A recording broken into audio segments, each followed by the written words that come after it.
We're back again. Back again. So we're on a roll. Third time lucky. Yeah, we're just like, you know, and we've only had one coffee. We're doing good. We're doing good, Maxi. So, so the next thing that we get lots of emails and messages and questions for you around career advice, and obviously firefighting is, you know, one of those. There's been quite a change for you since we last spoke about your firefighting career, because now you are on heavy rescue. Yeah, so what is heavy rescue? Yeah, so I was at Redfern for 2 years. So last time we did videos, I think I was still at Redfern. Yeah, I think you were, yeah. So I'm in the City of Sydney Fire Station. It's the busiest fire station in the Southern Hemisphere. We get up to 9,500 calls a year.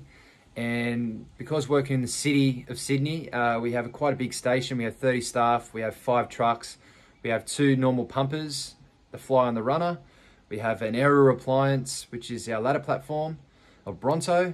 We have a rescue pump that's also similar to the Fly and Runner, but it's got rescue capabilities. And we've got our heavy rescue truck, which is basically one big toolbox that goes to all major rescues or incidences around Sydney. So what would constitute an incident where the heavy rescue goes? Yeah, so, you know, major car accidents, animal rescues, industrial rescues, commercial rescues, anything to do with rescue, really.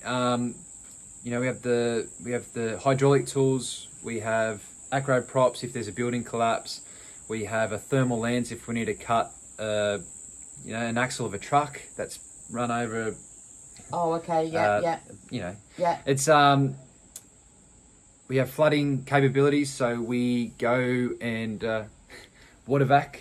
So if big office buildings or places get flooded, we have vacuums to be able to secure the place for the owners to come back and somewhat save whatever's there. I've been there doing that for 2 years. So basically how I explain it is half the shift I'm a normal firefighter. Well, I'm always a firefighter, but you could be on another truck. And then the other half of the shift I'm either on the rescue pump or the heavy rescue. So when you have car accidents and they have like the Jaws of Life, is that equipment heavy rescue? Yes. Yes. Yeah. So but a lot of the trucks carry, you know, the basic equipment. We have air hydraulic tools, the Fly, the Runner. The rescue pump and the heavy rescue in town have a hydraulic pump that we can use for quick access to, you know, get doors open. So there's a lot of capabilities. It's a good qualification to have, because there's only a few stations around Sydney, or there's quite a few, but that was going to be my you can move around to. So once you're rescued, every station doesn't necessarily have heavy rescue. No, not every station has rescue. So it's kind of, you know, put in certain spots where you know, rescue is. We in the city we're all primary, but police rescue do have more of a presence because it's their jurisdiction. Outside the Sydney CBD bubble is fire and rescue. And then if you go further up the coast or down the coast, you have SES and VRA. But that's more technical speak. Anyone that's watching the video would know that they're into their firefighting. They would know that there's different rescue agencies. But yeah, in the city, we back up the police, or if they're tied up, we go and so when you first qualification was a firefighter, and then you went heavy rescue, if I remember rightly, because this is not my world, there are other specialities. Is it like hazmat? So what are the options for someone as a career path? So you're firefighter first, and then so you do your 2 years. So you do your recruit school, which is 13-14 weeks. Then you come out of college and you're just a normal firefighter with no rank or anything for 2 years. And then in that time you study, you do so there's courses. Ongoing study. Yeah, your ongoing study to become a QF, qualified firefighter. And then once you become qualified firefighter, you have opportunities, if depending on what station you're at already, or you can move to. It's like a big chessboard. You can move around to see what would work.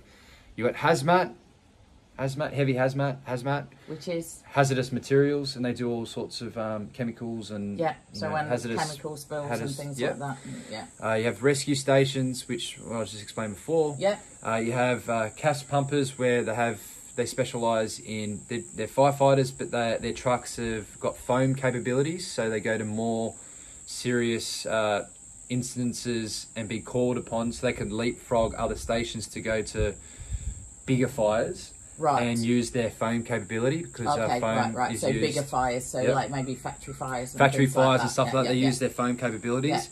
You have aerial pumpers, which are kind of like big pump trucks, but they have ladders on them that they can use quickly in Engo if they live in a populated area where there's a few 2-3 level places that would have APs. That's what we call them, aerial platforms. Right. Aerial pumpers. Yeah. And then we move on to the Bronto, the ladder platforms, the LPs. They're in the city. We've got a 44-meter one. They're used for major, you know, height. They need to throw water over a factory. They need to get height. They can do rescues in skyscrapers and stuff like that. 44 meters is quite big. Yeah. Getting cats out trees. Yep. So where the ladder platforms or the Brontos are in Sydney is Parramatta, the city, and there's one out at St Andrews, I think there is. No, it's an AP. Anyway, but there's the two major ones in the Sydney, Parramatta, and Crow's Nest, and City of Sydney. Amazing. So there's a really varied career path for anybody that wants to go into firefighting. Well, there's a couple it's lots of options. Definitely a lot, and then you can go into training, you can go into assessing, you can go into community fire,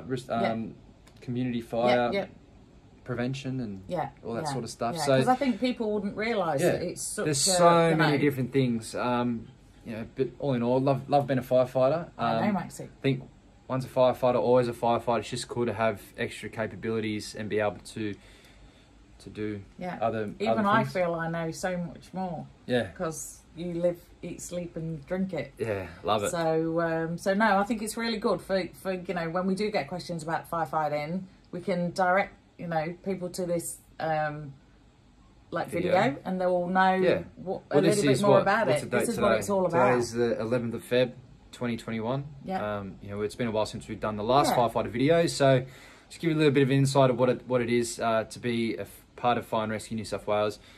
Every fire, what would you call it?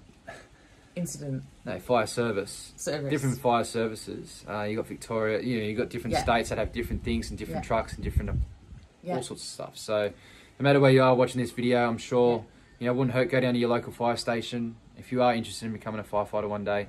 Go down there, introduce yourself, check out what they got, learn what station number there are, know what trucks they have, what capabilities they have, and then might give you even a bit more of an inspiration to follow your dreams of becoming one. Yeah, and I think it'd be wrong of us to not talk about, because you know, this time last year there was the really bad bushfires, and you actually were there the week before Christmas, whole of New South Wales is involved, horrific. So the way that bushfires are handled, like you back up to the other fire so service. We're urban firefighters, so if there's a major bushfire, the RFS will call, or you know, the fire and rest, depending on what town in country town it is.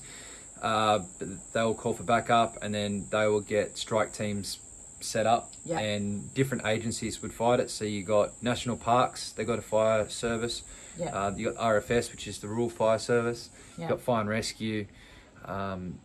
So depending on where it is, if they need backup or where it is, we all kind of go there. We do. It's all planned. There's people in higher places to make it professional and proper, and they can strategically put appliances where they need to be. And I think after last year, you know, it's getting better, and thank God this year hasn't been as hot and as bad as last year. I can't imagine what it must be like some of the video that you took. That, well, I think they showed it on Bondi Rescue as well. You know, driving into it's bushfire, very traumatic. But you know, we saved as many properties as we could, and so we'll see. Cool. So there we go. Hopefully that gives people a little bit more an insight to firefighting, and we can add that to the firefighting channel. Feel free to send your questions to Live Learn Survive.